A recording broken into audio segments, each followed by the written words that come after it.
Have you ever stood over a grave, certain you knew the story buried beneath it, only to find out you were the villain, not the victim? This is the story of a son who mocked the man who raised him, and the woman who forced him to face the truth he spent years running from. A truth that didn't just destroy his pride, it shattered the foundation of his entire life. Because sometimes the person you blamed was the one who loved you the most. And sometimes redemption doesn't arrive gently. It arrives in the hands of a woman who owes you nothing, yet carries the truth that could save your soul. Before we begin, I'd love to know where in the world you are watching from. Drop your country and city in the comments. And if stories about redemption, truth, and love that transform speak to your heart, please subscribe to the channel, hit that like button, and share this with someone who needs to hear it. Your support means everything. Now let's begin. The November sky hung heavy with clouds that threatened rain, but never quite delivered, as if even the heavens were undecided about morning. Taylor Briggs stepped out of his midnight blue Aston Martin, the soft click of Italian leather shoes against cemetery gravel the only sound in the vast silence. At 29, he wore wealth like a second skin, a charcoal Tom Ford suit that cost more than most people's monthly rent, a Patek Philippe watch glinting at his wrist, sandy hair styled with calculated carelessness. His ocean blue eyes, which tabloids loved to call striking, held nothing but bored resignation. Behind him, his publicist Anderson Paul hovered with a photographer, 6 months since the business titan, the philanthropist, the man who'd built an empire from nothing, had died of a heart attack in his office alone. "Make it look natural," Taylor muttered to the photographer without looking back. "Grieving son, dutiful heir, all that." He walked toward the marble headstone, nothing ostentatious despite his father's wealth. Richard Briggs had been practical even in death. The inscription was simple. Richard James Briggs. 1955-2022. He built bridges. Taylor had never understood that epitaph. His father had built office towers, not bridges. But as he rounded the hedgerow that separated the Briggs family plot from the main pathway, Taylor stopped abruptly. Someone was already there. A young woman knelt before his father's grave, her body curved in genuine grief. She wore a simple navy blazer over a white blouse, professional but clearly not expensive, and her natural curls fell forward as she bowed her head. Her smooth, dark skin glistened with tears that fell freely, unashamedly. In her trembling hands, she held a small bouquet of wildflowers, daisies and lavender, the kind you picked yourself rather than bought from a florist. Taylor's irritation flared immediately. This was a private moment. Well, a staged private moment, but still. "Excuse me," he said, his voice carrying the casual authority of someone who'd never been denied anything. "This is a private family plot. You need to leave."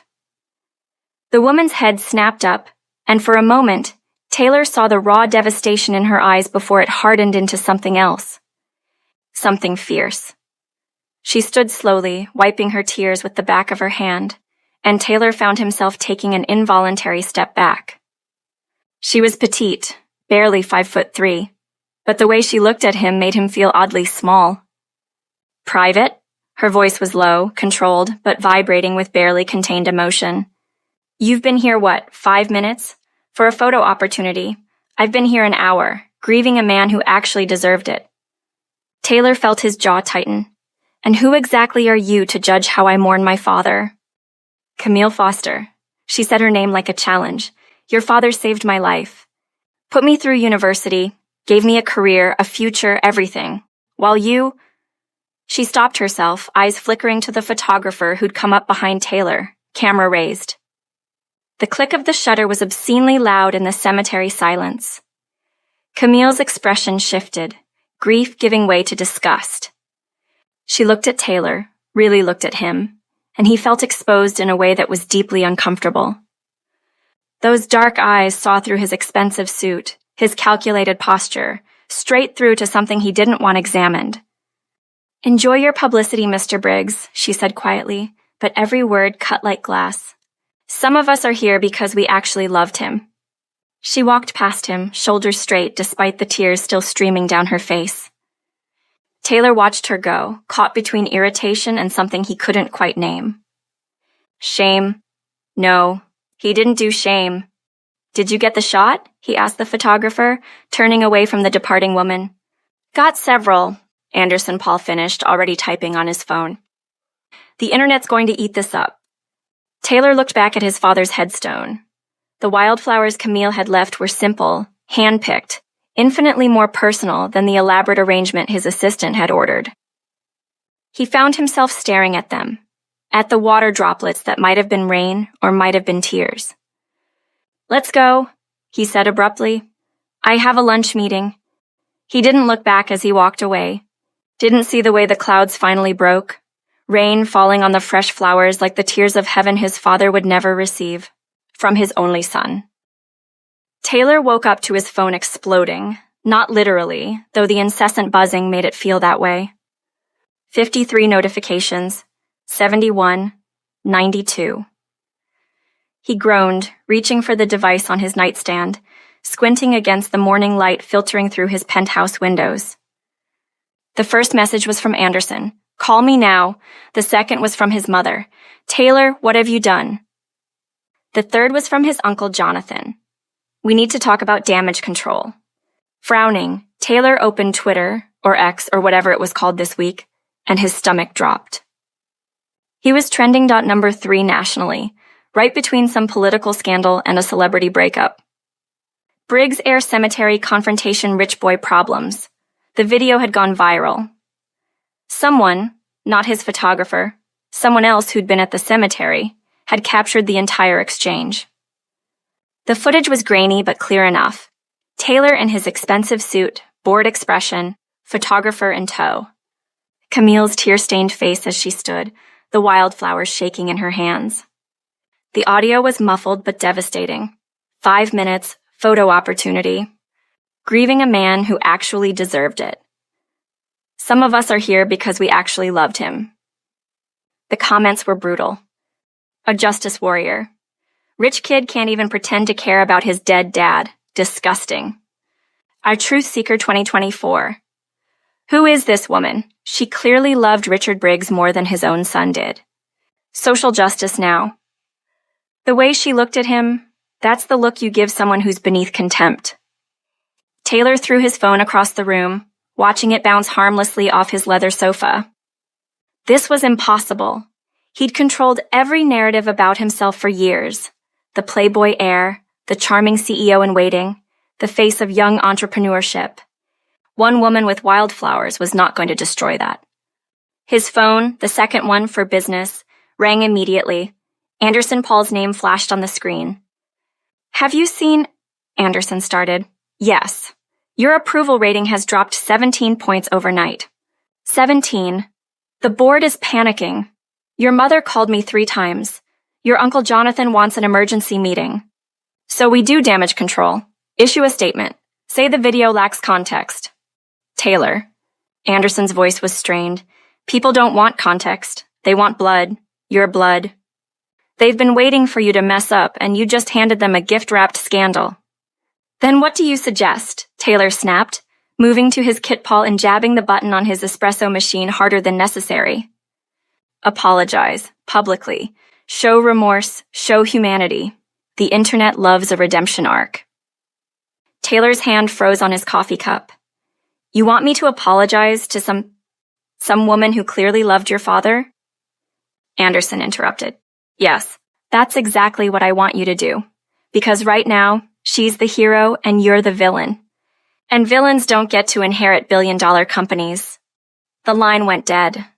Taylor stood in his pristine kit paw, surrounded by imported marble and designer appliances, holding a cup of single-origin Ethiopian coffee that cost $40 per pound. Everything in his life was curated, controlled, perfect, except for this. He pulled up the video again, watching it through different eyes. Camille's face, he knew her name now, had known it for exactly 12 hours, showed such genuine grief. The kind of grief he should have felt, the kind of grief he couldn't remember ever feeling. Your father saved my life. What did that even mean? By noon, He received a voice note from his mother about the exploded situation and the strange woman. Your father sponsored dozens of people through school. It was his thing. Scholarships, mentorships. He believed in investing in potential. The way she said it, his thing, dripped with resentment that Taylor had never quite understood. Why would anyone resent charity? So she was one of his projects, Taylor said flatly. Great, that should make this easier. He began searching about her again. Camille Foster. Education, bachelor's in finance, master's in business administration, both from Columbia University. Current position, senior financial analyst, Briggs Industries. Taylor's stomach dropped. She worked for him, for his father's company, for the company he was supposed to be running, but had barely set foot in over the past 6 months. Tenure. 4 years. 4 years. She'd been there while his father was alive, had probably worked directly with him. While Taylor was in Monaco or Milan, or wherever the hell he'd been avoiding responsibility. He dug deeper, finding a staff photograph from some company event. Camille stood in the second row, professional smile, wearing a blazer that had probably been expensive for her, but was clearly off the rack. His father stood in the front row, and if Taylor looked closely, which he did, zooming in until the pixels blurred, he could see Richard Briggs' hand on her shoulder. Proud, paternal.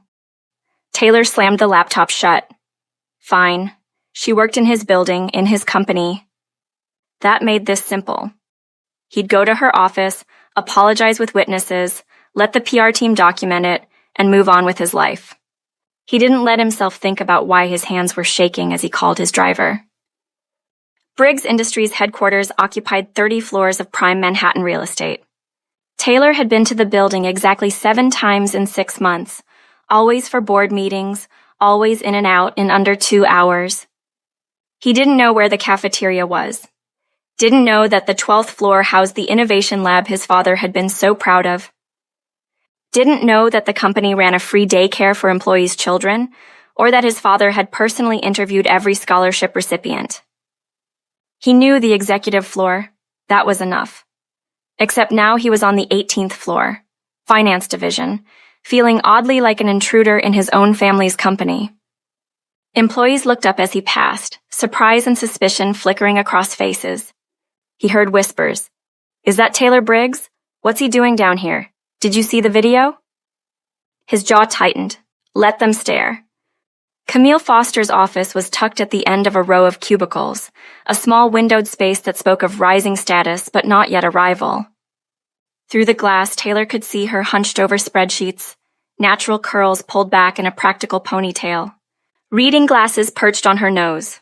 She wore a simple burgundy blouse, no jewelry except small gold studs.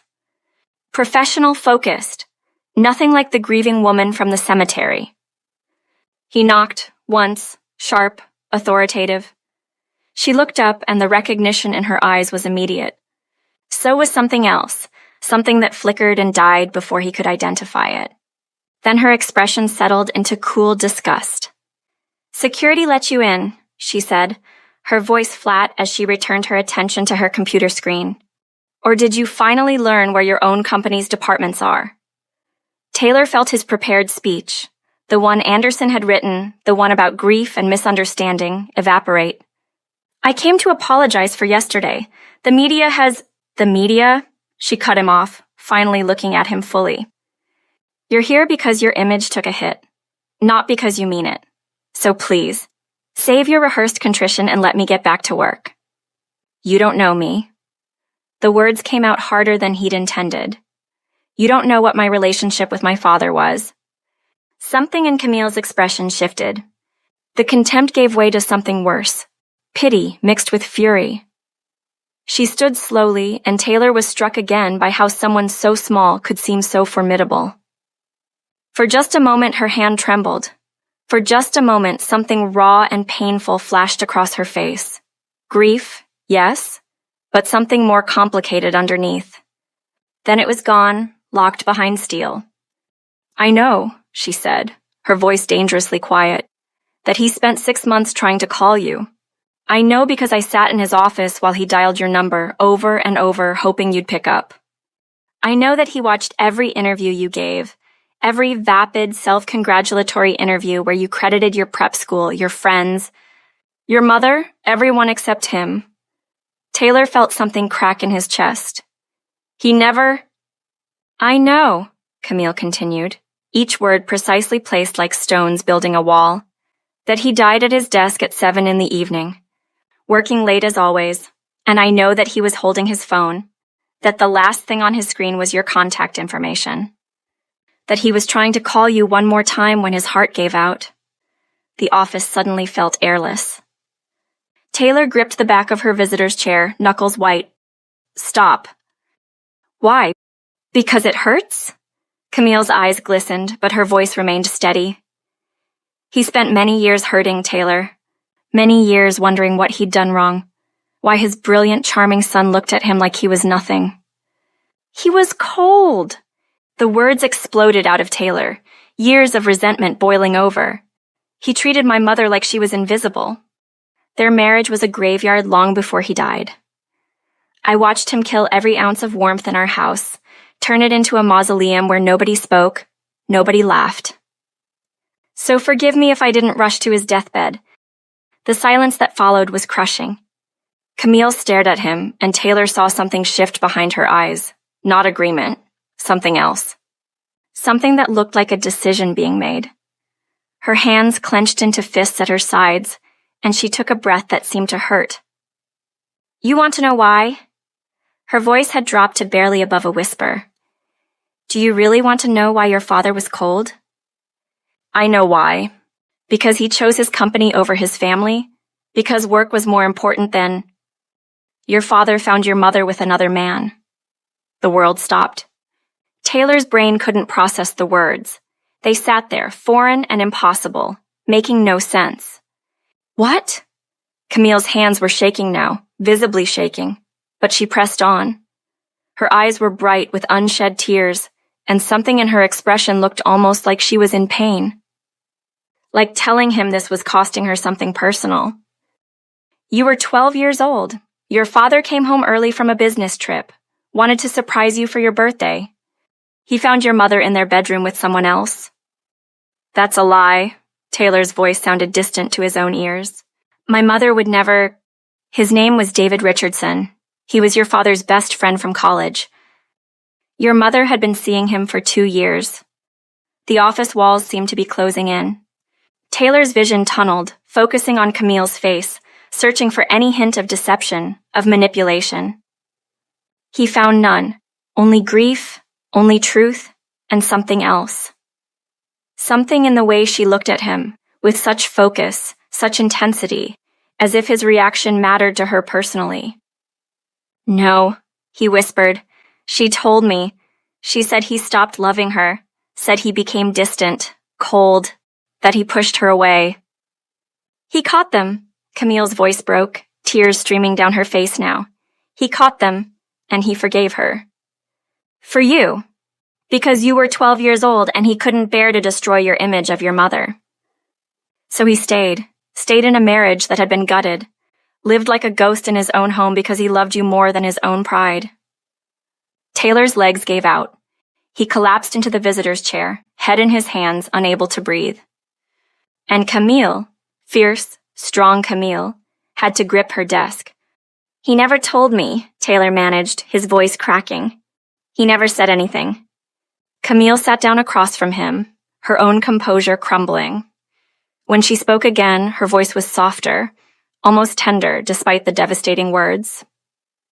Because he knew it would destroy you. She pulled a tissue from her desk drawer, wiping her eyes with shaking hands. He told me everything 6 months ago, and he needed someone to talk to. Someone who wasn't family, wasn't entangled in all the pain. He cried. The words came out broken, raw. This brilliant, powerful man who'd built an empire from nothing, he broke down in his office because his son looked at him with contempt. Because every time you ignored his calls, every birthday you spent somewhere else, every choice you made to hurt him.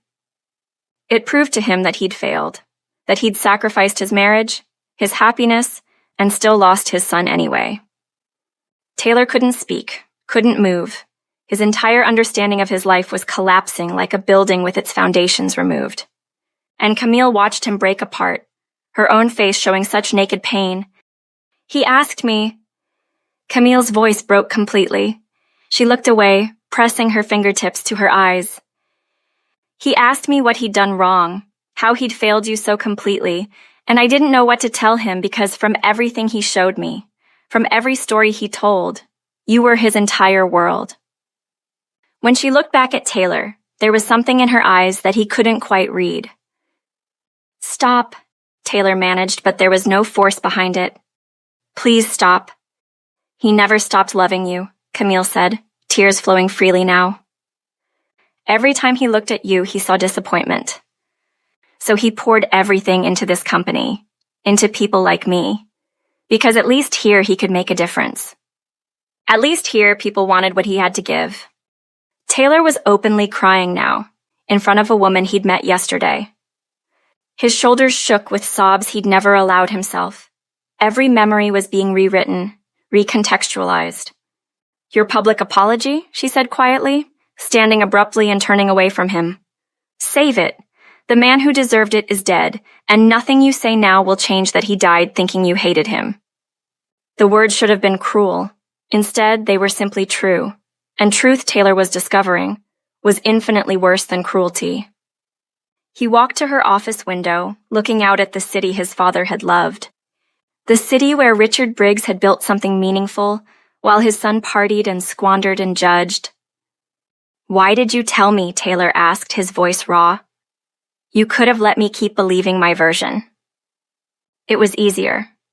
Camille was silent for a long moment, her back still to him. When she spoke, her voice was barely audible. Because he deserved better than to die with you thinking he was the villain. She paused, and her next words came out quieter, almost painful. And because watching you destroy his legacy through neglect and arrogance, I couldn't let that happen without you knowing what you were really destroying. Taylor turned to face her. His legacy? For the first time, something flickered across Camille's face that wasn't anger or grief. It was concern and something else, something protective. You don't know, do you? She said quietly. You have no idea what's happening to this company. What are you talking about? Camille studied him for a long moment, as if weighing something heavy. Finally, she sighed. Taylor, when was the last time you actually looked at company reports, attended a real meeting, reviewed division performance? I attend board meetings. My Uncle Jonathan handles... Your Uncle Jonathan. Camille's expression shifted into something unreadable. Right, of course. What's that supposed to mean? She shook her head, moving toward her office door in clear dismissal. Nothing. Forget I said anything. You should go. I have work to do. Unlike some people, I actually have to earn my position here. But Taylor didn't move. Something in her tone and the way she'd said his uncle's name triggered an instinct he'd nearly forgotten he had. His father's instinct, the one that had built an empire. Camille. He used her first name intentionally, carefully. What's wrong with the company? Ask your uncle. He's the one running it. I'm asking you. She turned back and the look she gave him was withering. Why would I tell you? So you can ignore it like you ignored everything else your father tried to share with you? The barb hit home, but Taylor pushed through it. Because I'm pleading? Camille watched him carefully, and Taylor had the distinct impression he was being evaluated, measured against some internal standard he couldn't see. Her expression softened almost imperceptibly, and for a moment, something vulnerable showed through. You want to honor your father now? She finally said. Fine. Prove it. Actually show up. Learn what this company does, then maybe we can talk about what's going wrong. Why won't you just tell me? Because... She stopped, frustration and something else warring in her expression. Because you don't deserve easy answers. She moved past him to her door, opening it in clear dismissal. He nodded and walked through the finance division with his head down, ignoring the stares and the whispers. He made it to his car before the sobs started again. His driver, wisely, said nothing as Taylor fell apart in the back seat. That night, Taylor sat alone in his penthouse with a bottle of his father's favorite scotch, a bottle he'd never opened because he'd always thought it pretentious. He poured a glass and stared at his phone. His mother's number was right there, and he dialed it. "Taylor, it's late. Is it true?" His voice was surprisingly calm.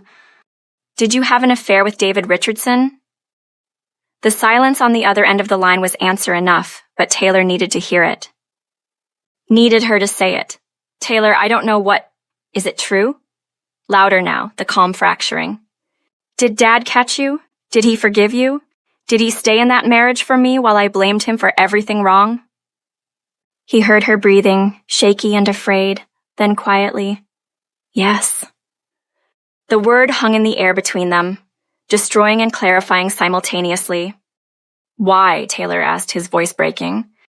"Why did you let me think he was the villain? Why did you let me hate him?" "Because I couldn't," Margaret's voice cracked. "I couldn't forgive myself." She started rambling, giving multiple excuses amidst tears. "God, Taylor, I'm so sorry. I tried to tell you after the funeral, but I thought it was too late to matter." "He died alone, Mom." Taylor's voice was barely a whisper. "He died holding his phone, trying to call me one more time. And I was at a party in Monaco that I don't even remember, with people whose names I don't know. Because I was so sure he didn't deserve my time. Taylor, I have to go." He hung up before she could say anything else. If this story is touching your heart, please take a moment to like this video, subscribe to the channel, and hit that notification bell. And please share this with someone who needs to hear about second chances and redemption. Now let's continue. The scotch tasted like regret.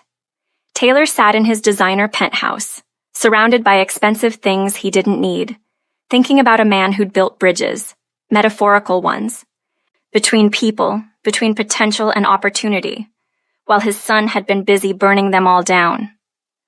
"I'm sorry, Dad," Taylor whimpered to himself, to the memory, to the ghost that would haunt him forever. "I'm so sorry, but I'm listening now. Finally, I'm listening." But pain, Taylor was beginning to realize, was the price of finally growing up. Taylor arrived at Briggs Industries at 6:30 the next morning, catching the sunrise from his father's old office. He hadn't been here in 6 months, had only attended few meetings at the boardroom. "Mr. Briggs?" Taylor turned to find an older woman in the doorway, surprise clear on her face. "I'm Patricia Holloway. I was your father's executive assistant for 23 years. "Ms. Holloway, I'm sorry, I should have introduced myself before," Taylor started. "You should have done a lot of things." Patricia's words were gentle but devastating.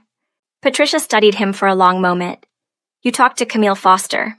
How did you—" "She called me last night, said you might actually show up this time, said I should give you a chance."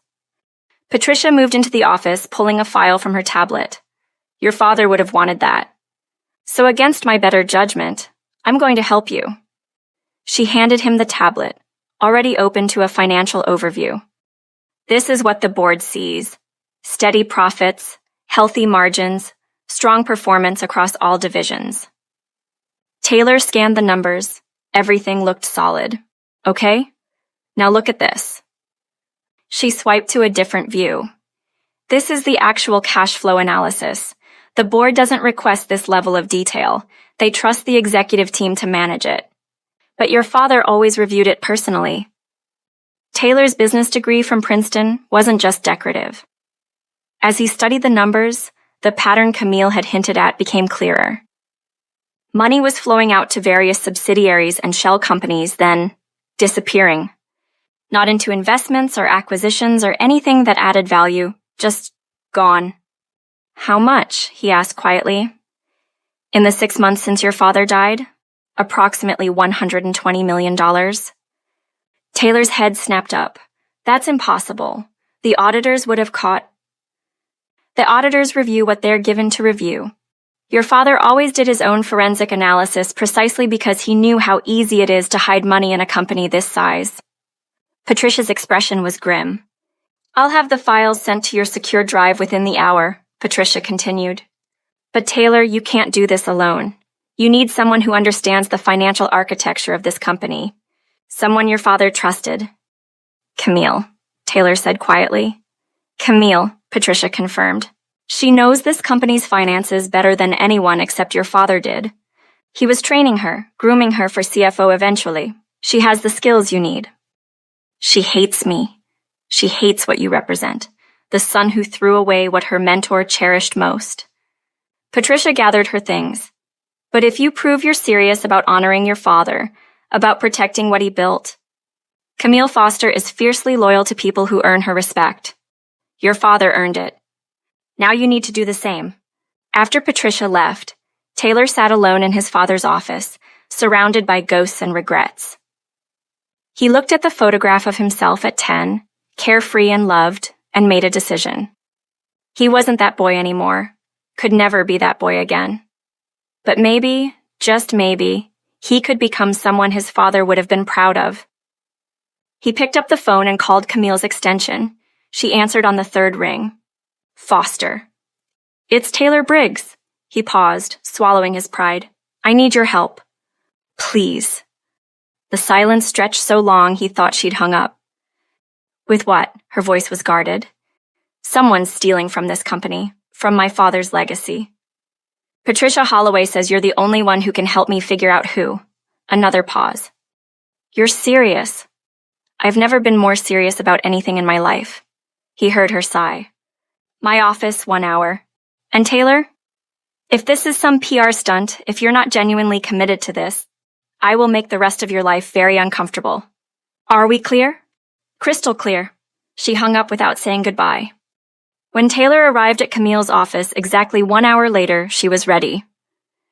Her desk was cleared except for her laptop and several thick folders. She'd changed into a different blouse. Still professional, still modest, but Taylor found himself noticing details he'd forced himself to ignore yesterday. The graceful line of her neck, the intelligence in her dark eyes. The way she held herself with such quiet strength, he pushed the thoughts away immediately. This was business. This was about his father. Sit, Camille said without preamble, not looking up from her screen. Patricia sent me the preliminary files. I've been through the first 3 months of transactions. Taylor sat, pulling out his own tablet. And it's sophisticated. She finally looked at him, and Taylor saw grudging respect mixed with lingering suspicion. Whoever is doing this understands shell company structures, international transfer protocols, subsidiary hierarchies. They're moving money through legitimate channels, just not for legitimate purposes. She turned her laptop so he could see. Look here, this is a payment to Meridian Consulting LLC for strategic advisory services. $8 million. Okay, and? Meridian Consulting doesn't exist. Well, it exists on paper. Incorporated in Delaware, registered agent, the works. But if you dig deeper, she clicked through several screens. The incorporation documents were filed by a law firm that specializes in anonymous corporate structures. The listed address is a P.O. box. There's no website, no public client list, no employees listed on LinkedIn. It's a ghost. Taylor leaned closer, studying the screen. Their shoulders were almost touching. He caught a hint of her perfume. Something subtle, floral, focus. How many transactions like this? In 6 months, dozens, but they're careful. No single transaction is large enough to trigger automatic review. They're staying just under the thresholds that would require board approval or external audit. Which means it's someone who knows those thresholds intimately. Executive level, Camille confirmed. Someone with deep knowledge of company financial protocols. Taylor felt something cold settle in his stomach. My uncle Jonathan has been on the board for 20 years. He was my father's right hand. Camille's expression didn't change, but something flickered in her eyes. Jonathan Sterling. Board chairman, your mother's brother. He raised me as much as my parents did. More than my father, I thought. Taylor's laugh was bitter. He was at every soccer game, every school play. My father was always working, but Uncle Jonathan made time. Or appeared to, Camille said quietly. Taylor looked at her sharply. What do you mean?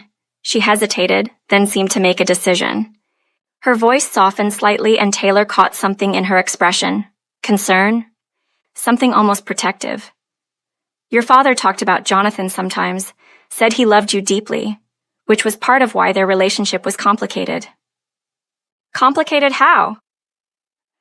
Jonathan always wanted children. He and his wife tried for years, couldn't conceive. Your father thought maybe Jonathan resented him a little, for having what he couldn't, for having you. Taylor sat back, processing. He never said anything. Would you have listened if he had? Camille's tone wasn't cruel, just honest, but there was something in her eyes, sympathy, understanding, that made the truth less harsh. No, he wouldn't have. Would have defended Uncle Jonathan, accused his father of jealousy or paranoia. We need proof, Taylor said, redirecting. Can you trace where the money goes after it hits these shell companies? That's harder. International transfers, cryptocurrency conversions, offshore accounts. It's a maze designed to lose people. Camille pulled up another screen. But your father left notes. He was tracking something in his final months. Patricia gave me access to his private files.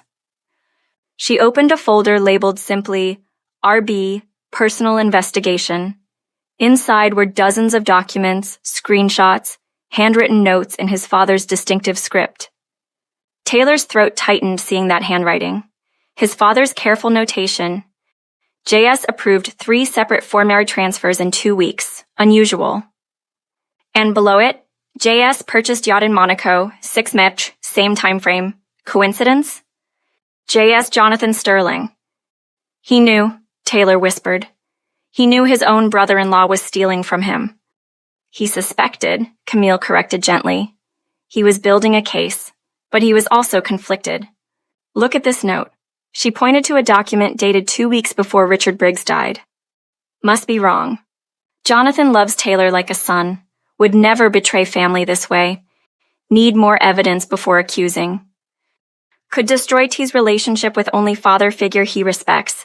Can't do that to my son. Taylor had to look away. His father had known someone was stealing from him, had suspected his own brother-in-law, but had hesitated because he didn't want to hurt Taylor. Didn't want to destroy another relationship for his son. He protected me, Taylor said, his voice rough, even from this. Even when it was killing him. He loved you, Camille said simply, and the way she said it, with such certainty, such conviction, made Taylor look at her. Her eyes were bright with unshed tears, and something in her expression was so raw, so personal, that it took his breath away. For a moment, neither of them moved. The air between them felt charged with something Taylor couldn't name. Then Camille looked away, clearing her throat. We need to prove it, not just suspect. Prove it beyond any doubt. Can you help me do that? Taylor studied her for a long moment. There was something about Camille Foster that he couldn't quite figure out. The way she talked about his father with such intimate knowledge. The way she seemed to care so deeply about his pain. The way she looked at him sometimes, when she thought he wasn't watching, with an expression he couldn't quite read. Why? He asked suddenly. Why are you really helping me? Camille stiffened. Because it's his legacy. Because someone is trying to destroy what... No. Taylor leaned forward. There's something else. The way you talk about my father, the way you look at me sometimes. Like you're searching for something. Color rose in Camille's dark cheeks. She turned back to her computer, her voice carefully controlled. Your father was my mentor. He saved my life. Of course I care about his legacy. That's not what I'm talking about. Then you're imagining things. But her hands trembled slightly on the keyboard. Are we investigating this or not? Taylor wanted to push, wanted to understand the complicated emotions he saw flickering across her face. But he also knew when to back off. Okay, he said quietly. We'll do it. But Camille, if we do this, if we really go after Jonathan Sterling, it's going to get ugly. He's powerful, connected, and if he realizes we're investigating him... I don't care, she said, echoing his words from earlier. Then softer. Your father deserves justice, whatever it costs. The way she said it, with such fierce determination, made Taylor's chest tight. This woman, who barely knew him, who had every reason to hate him, was willing to risk everything to protect his father's legacy. "Then we start tonight," he said. "We have months of transactions to analyze, patterns to find, connections to trace. It's going to be long hours, hard work." "I'm not afraid of hard work," Camille said, meeting his eyes. "The question is, are you?"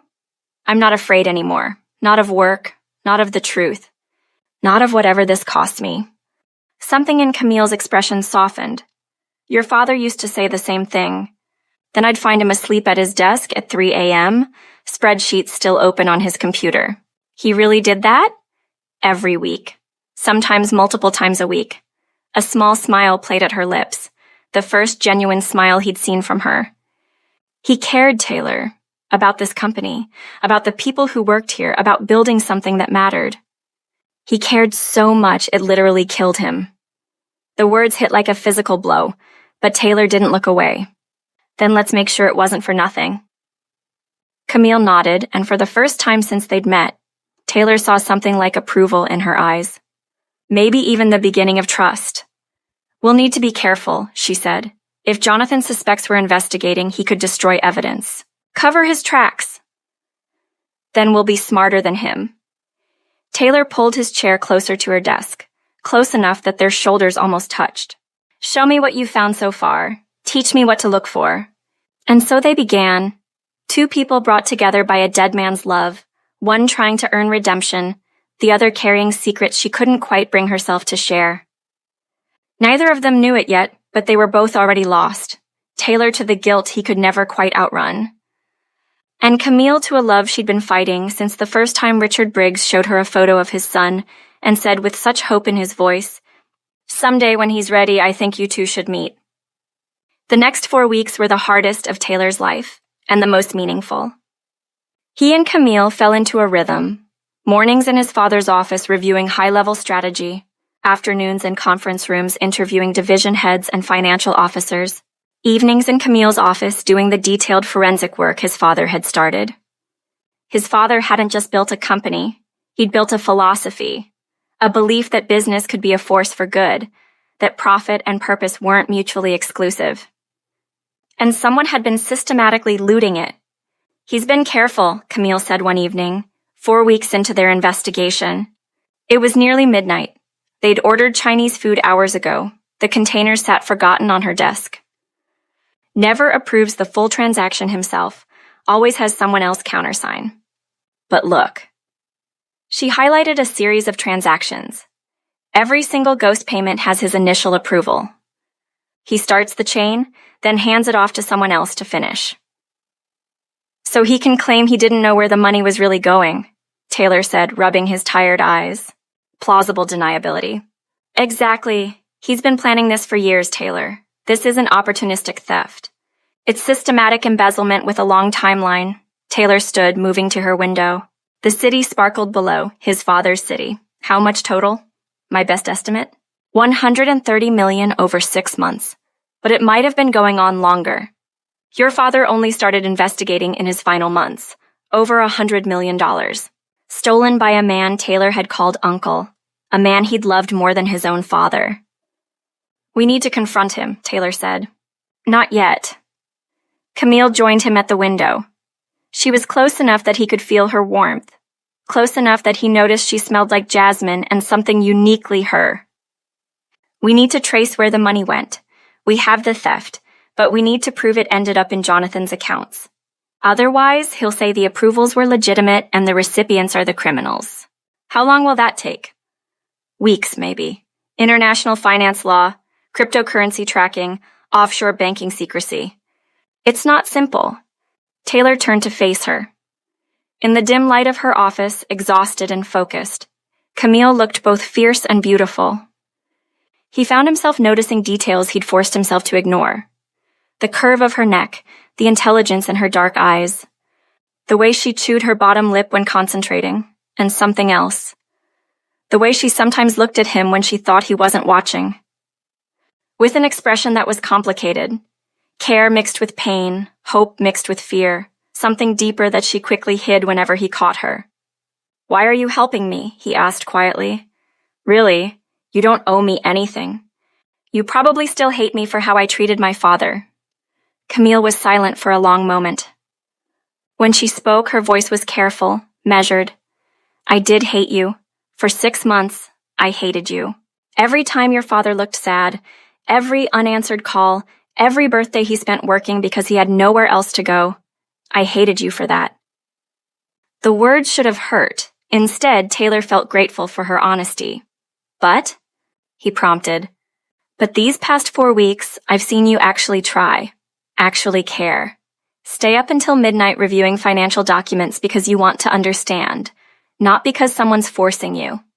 Ask questions about employee programs and scholarship recipients and community impact." She turned to face him fully, and her eyes held something he couldn't quite name. "You're not doing this for publicity or image. You're doing it because it matters to you now." Taylor returned to the window, looking out at the city. "Camille, these past 4 weeks, working with you, learning about my father's real legacy, trying to fix what I broke, it's been the most meaningful time of my life. And I know I have no right to say this. I know you see me as the son who failed, but—" "Don't!" Camille interrupted quietly, but her voice was strained. Taylor turned. "Don't what?" "Don't say what I think you're about to say."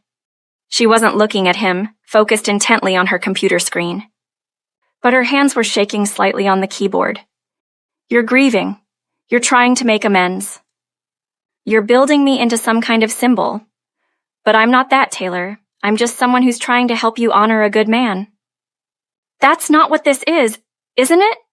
Now she did look at him, and her eyes were carefully neutral. But he caught something underneath. Fear. Vulnerability. "Taylor, you're in a fragile place emotionally. You've had your entire understanding of your life shattered. Your relationship with me, professional, collaborative, it's probably the only positive thing you have right now. It's natural to conflate that with other feelings." "You're wrong," Taylor said firmly, moving closer. "I'm not conflating anything. Yes, I'm grieving. Yes, I'm trying to make amends. But Camille, the way I feel when I'm with you, that's real. The way you challenge me, the way you've refused to let me coast on excuses, the way you talk about my father with such love, I'm drawn to you." Camille stood abruptly, creating more distance. Her chest was rising and falling quickly, and when she spoke, her voice trembled. "Taylor, stop, please. We're working together. That's all this is. That's all it can be." "Why?" "Because—" She stopped, closing her eyes, and Taylor saw her physically fighting something. "Because I can't be your redemption. I can't be the prize you win for finally becoming a decent person. That's not fair to me, and it's not real." "It feels real," Taylor said quietly. "Feelings aren't always truth." Camille gathered her things, movements sharp with emotion. "I think we should call it a night. We're both tired, emotional. Let's focus on the investigation. That's what matters." She walked past him toward the door, and Taylor let her go. But as she reached the threshold, he called out, "Camille?" She stopped but didn't turn. "I know you don't believe me now, but I want you to know. I know my feelings are real. I'm going to bring Jonathan to justice. I'm going to protect my father's legacy. And I'm going to prove to you that what I feel is real. Not because I want something from you, but for who you are. The brilliant, fierce, loyal woman my father saw. The woman I'm grateful every day that I finally had the sense to see too." Camille's shoulders were tight. For a long moment, she didn't move. Then, without turning around, she said quietly, her voice cracking slightly, "Your father used to say that love is proven through action, not words. Prove it, Taylor. Not to me, to yourself. Become the man you claim you're becoming, investigation or no investigation, me or no me. Do it because it's right." Then she was gone, leaving Taylor alone in her office with the ghost of her perfume and the echo of words that felt like both a rejection and a challenge. But Taylor had heard something else in her voice, something she couldn't quite hide. Fear, yes, but also hope. 2 weeks later, Taylor sat in a private conference room with Camille, Patricia Holloway, and 3 attorneys from the firm his father had personally retained for sensitive matters. Spread across the table were thousands of pages of evidence, transaction records, shell company registrations, international wire transfers, property purchases in Jonathan Sterling's name that perfectly correlated with major fund diversions. "It's airtight," the lead attorney Rebecca Chen said with satisfaction. "We have the theft, the destination of funds, and proof that Jonathan Sterling personally benefited. The DA will move forward with criminal charges, and we can file civil suits for recovery of assets." Taylor should have felt triumphant. Instead, he felt hollow, because tonight, at the emergency board meeting he'd called, he would destroy the only father figure he'd respected for most of his life. "Are you ready for this?" Camille asked quietly. They were alone now, the attorneys gone to prepare formal filings. "No," Taylor said honestly, "but it needs to be done. He'll fight back, try to discredit you, make it about your past behavior." "Let him. Everything he says will be true. I was a terrible son. I did neglect the company. I did waste years." Taylor looked at her and found her watching him with an expression he'd seen more and more lately. Something soft, something almost tender. "But I'm not that person anymore, and he can't change the evidence." Camille nodded. Over the past 2 weeks, they'd maintained careful professional distance. No late nights alone together. No personal conversations, just the work. But Taylor had noticed things, the way her face softened when she talked about his father's employee mentorship program. The way she stayed late even when he'd gone home, driven by the same need for justice. The way she sometimes caught him looking at her and quickly looked away, color rising in her cheeks. She felt something too. She was just afraid of it, and Taylor was learning patience. "After tonight," he said carefully, "after the board meeting and the DA and everything, I want to thank you properly. For everything you've done, for saving my father's legacy, for helping me become someone actually worthy of respect." "Taylor, as colleagues," he interrupted gently, "as partners in this investigation. Nothing more if that's what you want. But Camille, you deserve to be thanked. You deserve to be celebrated for what you've accomplished here." She studied him for a long moment, and something in her expression shifted, softened. "You have changed. You think so?" The Taylor Briggs I met at the cemetery wouldn't have taken no for an answer. Wouldn't have respected my boundaries, would have pushed and assumed his charm would win the day. A small smile played at her lips. This Taylor, the one who listens, who respects, who works hard without needing recognition, he's different. "Better?" Taylor asked, hope rising in his chest. "Much better." Her eyes held his, and for a moment, Taylor saw something naked and vulnerable there. Something that looked almost like longing before she looked away. "Your father would be really, really proud of you right now." The words nearly broke him. Taylor nodded, not trusting his voice, and gathered his files. "The board meeting starts in an hour. I should get ready." "Taylor?" Camille called as he reached the door. He turned. Her eyes were bright, and when she spoke, her voice was soft. "Whatever happens tonight, know that you're doing the right thing. And that your father is watching, and he's so, so proud." The boardroom of Briggs Industries was designed for power. Floor-to-ceiling windows, a table that seated 20, leather chairs that cost more than cars. Taylor stood at the head of the table, his father's seat, and felt the weight of responsibility his father had carried for decades.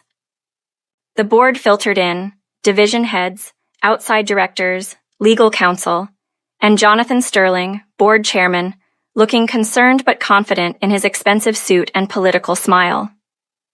"Taylor," Jonathan said warmly, moving to embrace him. "Good to see you taking initiative." "Your father would be pleased." Taylor accepted the hug, feeling sick. This man had stolen from his father, had probably contributed to the stress that killed him. Every comfort had been a lie from a thief's mouth. "Thank you for coming on short notice," Taylor said once everyone was seated. "I know this is unusual, calling an emergency session, but there's a matter that requires immediate board attention."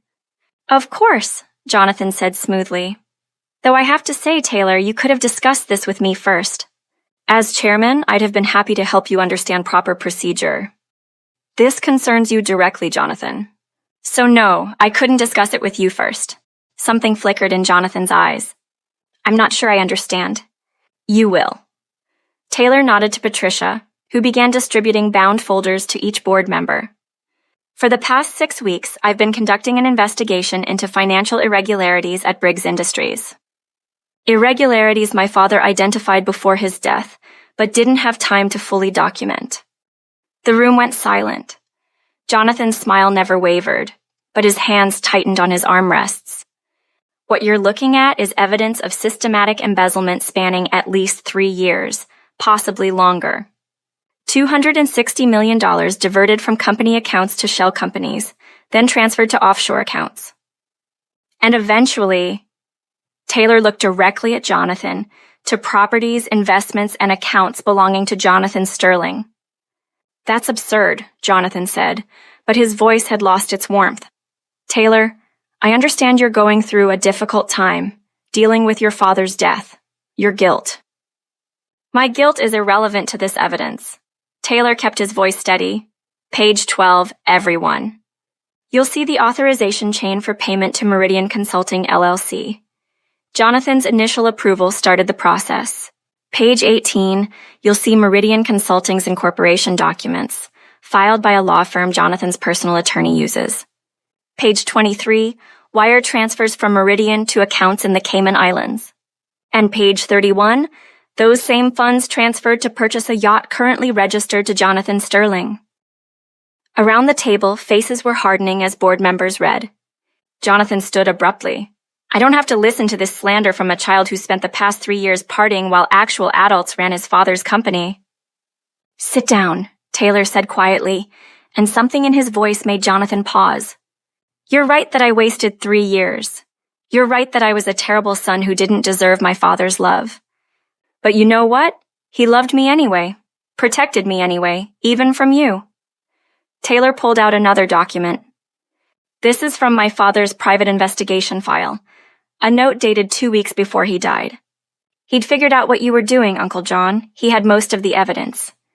But he hesitated to move forward because he wrote, and I quote, can't destroy T's relationship with only father figure he respects. Must be completely certain before accusing. His voice broke slightly. He died protecting me from the truth about you. Died knowing you were stealing from him but afraid to tell me because he didn't want to hurt me. Again. Taylor! Jonathan's voice had changed, taking on a pleading quality. He loved you, Taylor continued, tears streaming down his face now. Considered you his brother, not just his brother-in-law, trusted you with everything. And you robbed him. You literally stole from a man who would have given you anything if you'd just asked. You don't understand, Jonathan said desperately. I built this company as much as Richard did. I was there from the beginning, working just as hard, but it was always his name on the building. His legacy. I have nothing. You had his love, Taylor shouted, slamming his hand on the table. You had his trust, his respect, his friendship.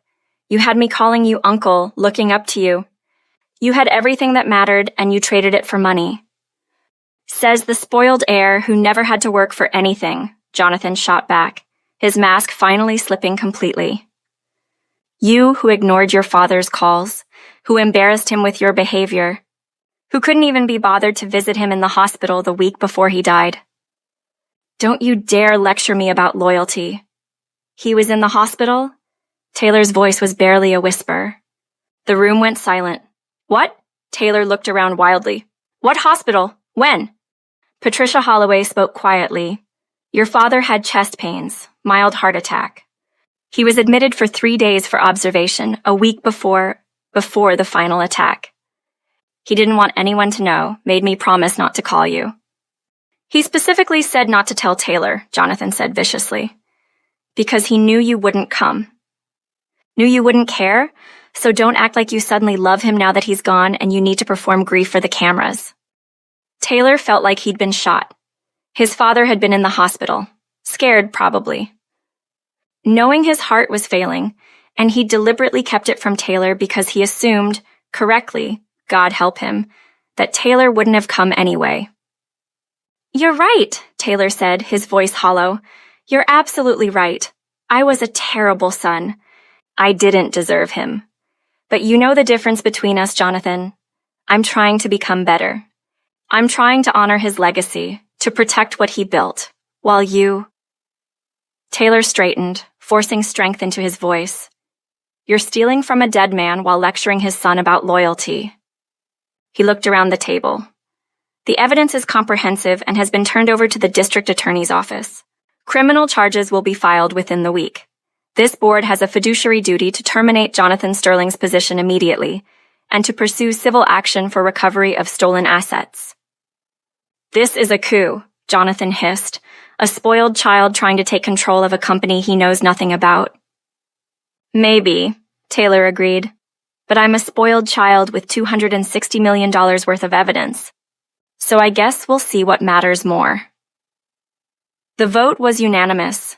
Jonathan Sterling was removed as board chairman, his access to company accounts revoked, security called to escort him from the building. As they led him out, Jonathan stopped at the door, looking back at Taylor. Your father would be ashamed of you, using me as a scapegoat for your own guilt, destroying the family to make yourself feel better. No, Taylor said quietly. My father would be sad. He'd be disappointed that his friend betrayed him. But he'd be glad that his company's integrity is being protected. That's what mattered to him.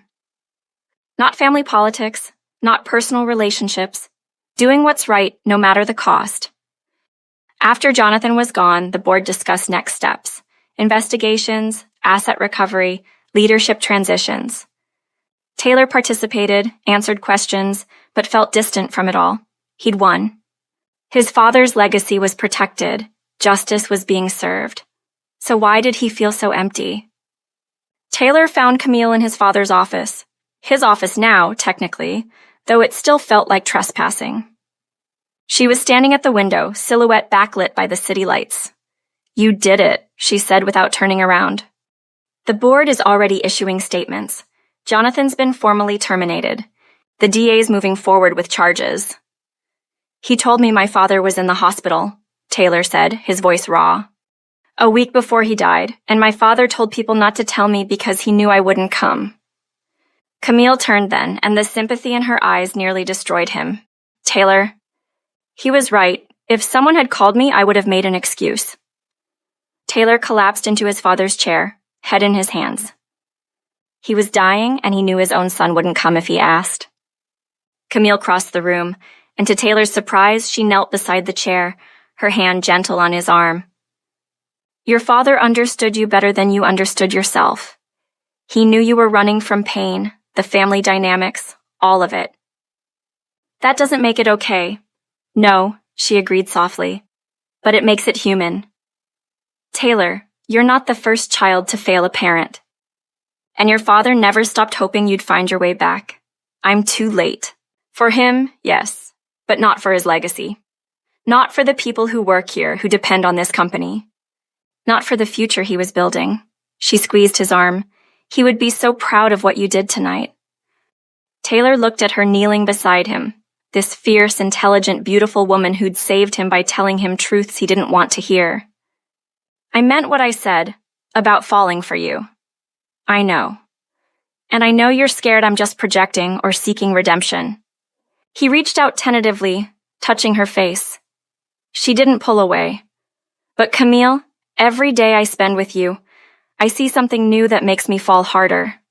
Taylor, I'm not asking for anything, he interrupted gently. I'm just telling you the truth. I know you don't want... Camille closed the gap between their faces, interrupting his words with a sudden and brief kiss. Camille? She met his eyes. Yes, Taylor. I'm starting to feel something. I'm just not ready to trust it yet. I can wait, Taylor said eagerly, and meant it, however long it takes. Good, because I'm not easy to win over. But her smile was genuine now, warm. Though I have to say, this version of you, humble, determined, actually showing up, is much more attractive than the arrogant playboy from the cemetery. Yeah, well, that guy was an idiot. He was, Camille agreed, but he's becoming someone pretty remarkable. They stood in the comfortable silence of understanding, as partners, as friends, and maybe as something more. The next 6 months were a whirlwind. Jonathan Sterling's trial became a media sensation. The billionaire's brother-in-law, trusted advisor, revealed as a thief. The day Jonathan was sentenced to 15 years in federal prison, Taylor felt no satisfaction. Just sadness for the man his uncle could have been. Margaret reached out tentatively, wanting to rebuild their relationship. It was slow, painful work. She testified against her brother, chose her son over her family of origin. Taylor appreciated the gesture, but knew trust would take years to rebuild. Some wounds were too deep for quick healing. Taylor threw himself into running Briggs Industries with the passion his father had shown. He expanded the scholarship program, established the Richard Briggs Memorial Innovation Fund for employee-driven projects, reinstated the community investment initiatives Jonathan had quietly defunded. And every decision, every initiative, every late night at the office, he worked alongside Camille. They were professional, but something blossomed between them that couldn't be denied. They were falling in love in slow motion, building something real on a foundation of shared purpose and genuine respect. It was late autumn when Taylor finally gathered his courage. He'd asked Camille to meet him at an unusual place, the cemetery, at his father's grave. She arrived to find the headstone cleaned, fresh flowers, wildflowers like she'd brought that first day, placed carefully at the base. And Taylor, in jeans and a simple sweater, holding a thick photo album. "Hi," he said nervously. "Thank you for coming." "This is unexpected," Camille said, kneeling to touch the wildflowers. "These are beautiful." "I've been coming every week," Taylor admitted, talking to him, telling him about the company, about the changes we're making, about you. "About me?" "I tell him everything about you." Taylor sat on the grass, patting the spot beside him. "How brilliant you are. How you saved the company. How you're teaching me every day what it means to actually care about something beyond myself." Camille sat close enough that their shoulders touched. What does he say back? Nothing, obviously, but I like to think he's proud, that he's glad I finally pulled my head out of my... Taylor caught himself.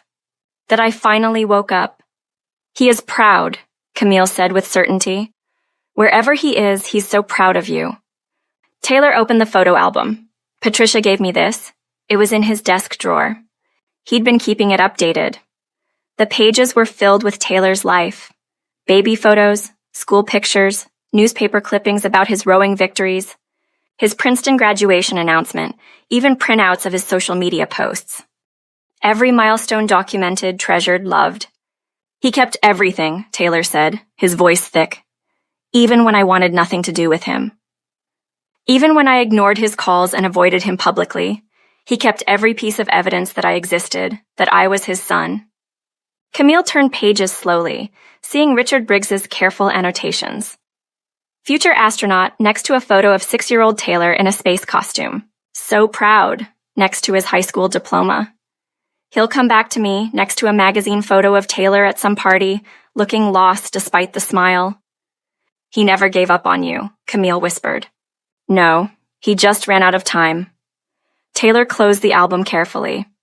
"Camille, I asked you here because I need to tell you something in front of him. With him as my witness." "Okay," she said carefully. Taylor took her hands. "6 months ago, you told me that time and consistency would prove whether what I feel is real. That I needed to be the man I was becoming not because you were watching, but because it's who I choose to be. I remember. But Camille, I need you to know, every single day I fall more in love with you. With your intelligence, your passion, your fierce loyalty. You're the most remarkable woman I've ever known, and I want to spend every day earning the honor of being by your side." Camille was crying openly now. "You're impossible, you know that? I've been told. You've ruined me for anyone else. I can't stop thinking about you, can't stop watching you become this incredible man." Taylor's heart was hammering. "Is that a good thing?" "It's terrifying," she said, but she was smiling through tears, "because I swore I wouldn't fall for you." "Camille, I'm in love with you too," she said, the words tumbling out. "Completely. Genuinely. Not because you're who your father wanted you to be, but because you're exactly who you are. Flawed and trying, real."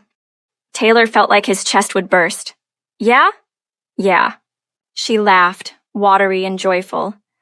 Though it's really inconvenient because you're technically my boss now and this is going to be a whole HR thing. He kissed her. Finally, after months of restraint and patience and proving himself, Taylor Briggs kissed Camille Foster in front of his father's grave, and it felt like coming home to a place he'd never known existed. She kissed him back, her hands in his hair, tears mixing with laughter. And Taylor thought this moment of perfect connection, with someone who saw all of him and loved him anyway, this was what his father had been trying to teach him all along. That love isn't about grand gestures or expensive gifts. It's about showing up, being present, doing the work, choosing someone every single day. When they finally broke apart, both breathless and grinning, Taylor looked at his father's headstone. "I found her, Dad," he said softly. "The woman who makes me want to be better. Who loves me not for who I was supposed to be, but for who I'm becoming. You were right. You were right about everything." Camille leaned her head on his shoulder. "He knew you'd find your way. I wish he was here to see us together." "I think he knows," Camille said, looking at the headstone with affection. "Wherever he is, he knows." They sat there in the fading autumn light, two people who'd been broken and angry and lost, who'd found each other in grief and built something beautiful from ashes. "I love you," Taylor said to Camille, meaning it with every fiber of his being. "I love you too," she replied, squeezing his hand. "Now come on, we have a company to run and a legacy to honor." "Together?" "Together," she confirmed. And as they drove away from the cemetery toward the city lights, toward the company and the future and all the work still to be done, Taylor felt something he hadn't experienced in years. Peace. If this story touched your heart, please take a moment to like, subscribe, and share it with someone who needs to hear about second chances, redemption, and the transformative power of real love. Thank you for being here. Thank you for letting these stories matter to you. Until next time, choose love, choose growth, and choose to become someone who builds bridges.